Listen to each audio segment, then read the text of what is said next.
Welcome to masala கலாட்டா. இந்த video உங்களுக்கு பிடிச்சதுன்னா மறக்காம எங்க சேனலை சப்ஸ்கிரைப் பண்ணுங்க. சசிகலா குடும்பத்திற்கு எதிராக போர்க்கொடி தூக்கிய பன்னீர் அணியினர் அதிமுகவையும் ஆட்சியும் கைப்பற்ற ஆர்கே நகர் இடைத்தேர்தலில் வெற்றி பெற்றாக வேண்டிய கட்டாயத்தில் உள்ளனர்.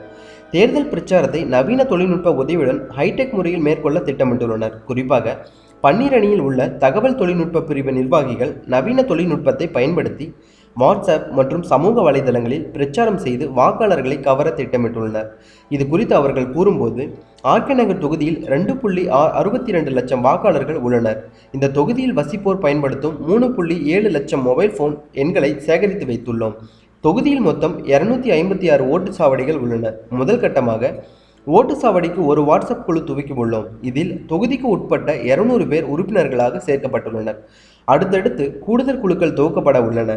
பன்னீர் அணி சார்பில் போட்டியிடும் முன்னாள் அமைச்சர் மதுசூதனன் குறித்த விவரங்கள், அவர் எம்எல்ஏவாக இருந்தபோது தொகுதிக்கு ஆற்றிய பணிகள், முதல்வராக பன்னீர்செல்வத்தை ஜெயலலிதா தேர்வு செய்தது, சசி குடும்பத்தை ஜெயலலிதா விரட்டியது, அவர் மரணத்தில் உள்ள மர்மம் குறித்த தகவல்களை இந்த வாட்ஸ்அப் வலைதளத்தில் அனுப்பப்படும். பன்னீர் அணிக்கு ஏன் ஓட்டளிக்க வேண்டும் என மக்களுக்கு எடுத்துரைக்கப்படும்.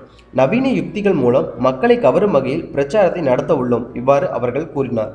மேலும் இது குறித்த கருத்துக்களை கமெண்ட் பாக்ஸில் பதிவு பண்ணுங்கள். அதுக்கு முன்னாடி எங்கள் சேனலை சப்ஸ்கிரைப் பண்ணாதவங்களா இருந்தால் சப்ஸ்கிரைப் பண்ணிடுங்க. Thank you so much.